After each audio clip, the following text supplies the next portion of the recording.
Yo, what's good, YouTube? We back on LJ's journey, and I'm excited to be back on the channel. I've been trying to get back on the channel for the longest, man.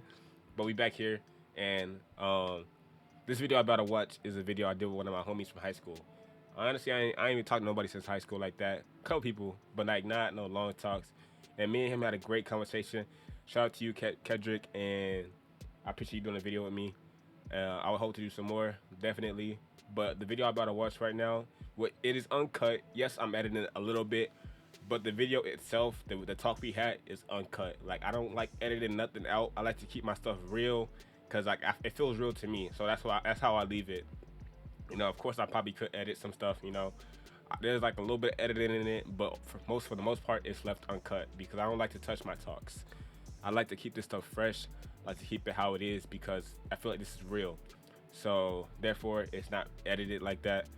And we did two parts of this video. He talked to me about different stuff, which is this video right now that y'all watching. The next video I drop is gonna be me and him talking, going back and forth. A little podcast, a little different talk, stuff like that. Me and him having a conversation like how I normally do with my talks. It's just me with another person. You know, getting his perspective on different stuff, his like good, bad, whatever that may be. Same with me, my good, bad, y'all's good, bad, whatever that may be. Just seeing stuff from a different eye. You know, maybe understanding more, maybe just seeing more. You know, or maybe learning. Like, you know, he taught me some stuff, I taught him some stuff, and it's just us chilling and chatting it up. You know, it's just all chillness. You know, there is no beef, no nothing. We all have our certain opinions. You know, but we all just out here trying to learn. So that's what this video is. And trying to learn and grow. That's what this video is. But I'm excited to drop this video for y'all, to like have this video going for y'all, and hope to do these more with you, man. Any y'all ever down to do videos like this, I'm definitely down. I like to hear y'all's different perspectives. I like to always learn and grow more, you know, as a person, and help other people learn and grow more, you know, especially those young folks out there. You know, even people just trying to learn, like, you know, no matter how old you are or how young you are, you know. And you know, let's get into this video though. I appreciate y'all all watching, and let's see what we gotta say. I mean, I know you got stuff, and then I got stuff as well. Yeah. Like, I got like different topics we could talk about, stuff like that. So it just depends. All right, for sure. Well, shit, we can just start off. Are y'all going to school? Yeah, it's already going. I'll edit like everything I need to. Okay, for sure. So I just wanted to ask you, like, what got you into wanting to, you know, do the photography, do the video? Where did your passion for it start? Actually, I would say it like that. Well, I was in kind of started around like high school ish. I was like, I want to do a lot of stuff. I want to be an architect. I want to be a teacher. I wanted to be like, I want to play sports. I want to do a lot of stuff. But it all came down to just timing and everything. Like, I couldn't play sports because of certain situations to where, like in school, like I failed different tests and stuff like that. So it was like, okay, maybe I'll back off of that. I'm not gonna quit doing that, but it might not be the best option. And then I started also looking at long term, like different people I've talked to, like different friends like that, just my circle, people around me, especially like grown men, grown adults and stuff like that. They would tell me, okay, you looking at long term, you got long term goals. Most of the time my answer was no. And it was like, okay, you know, find me some long term goals and then come back to me. So shout out to all of them that always, you know, like put me in that direction. I only had like goals for just, you know, the next day or just that, like the rest of the day. So it was like looking at long term. What can I do for myself that can be long term and me still like that stuff? Right. So it was like, okay, boom. I'm gonna start gaming because I love gaming. You know, I went on YouTube. I went on Twitch. Twitch is a streaming platform, same as YouTube. You can like do whatever you want on there. So I went to Twitch, and Twitch was like a whole gaming channel. I didn't know how to do that at first. So I got off of Twitch, tried YouTube, didn't know how to use YouTube either. I know how to watch videos, but I didn't know how to upload. I didn't know how to do any of that. I was like 17, 18 years old, but I was still learning. So I did this thing called Mixer. Mixer just seemed easy. So I took the Mixer route. Mixer was another gaming, you know, platform and everything. And I did that because it was easy. It was right there. Okay, I was like, okay, I'm gonna take the easy path for now. And then as I learn more, I'm gonna like, you know, start to branch out and everything. So once I took that route, I started gaming and everything. And me already gaming, I love gaming. But then now it was just me streaming. Like I was streaming and gaming, and that was fun. So I was like, okay, maybe I can really do this. You know, people would be saying, okay, I need all this setup, I need all that. No, you could just start whatever you have. I had an Xbox, my controller, I had this raggedy headset, And I had this 70-inch TV, like 55-inch TV, and I used that for about like 6 months or something. Until like later on, I wanted to change it, but you don't need all the extra stuff. Like it's the person behind the scenes, to bring the viewers, to bring everything. It's the person doing the stuff. Like it's your consistency. It's who you are. It's you being your authentic self. Right. So that's also what brought my viewers. And then like I just kind of stayed with it. Like I liked it. I enjoyed it. And then knowing deep down I wanted to do something else, but it's like I knew I couldn't get to that. When you know you can't get to something, just find another alternate route. Take a little detour, and maybe you end up getting back on that track later on. So I was like, I didn't want to sit there and then not do anything. I wanted to do something first, because it's like if I don't start, then I might not ever be able to get to that point. So I took another route, something I knew, and then I learned as well, and then I eventually got back on that route and started going back on that route. But it was just one of those things, No, I love that for sure. Like we were just talking about, like you definitely have to start because you never know what anything could be without starting. And that's big. Like you say, you wanted to do something. You didn't want to just do anything. I love that. That's big. That's big. And then one more question, because you say it take consistency and it take grind. What was when you were going through the grind of days where you didn't want to do it, days where you didn't think it was gonna work? What was one thing that kept you going as far as having that consistency and still being consistent? Man, there's this guy, this Scar. Shout out to Scar. I still talk to him to this day. He's an older guy, but he put me on them goals, and then he put me on this dude called Eric Thomas. His name E.T. Shout out Eli.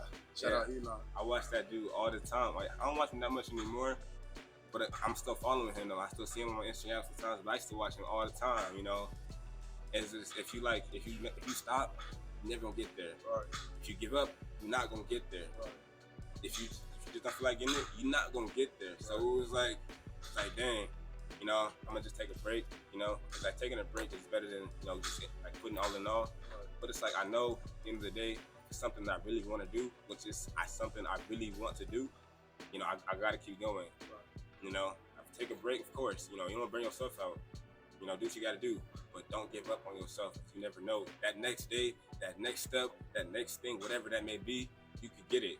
Who knows? Tomorrow you wake up in the morning, boom. Right. But it's just like you never know when your time is coming. Right. Just don't. That's true. That's facts. All right.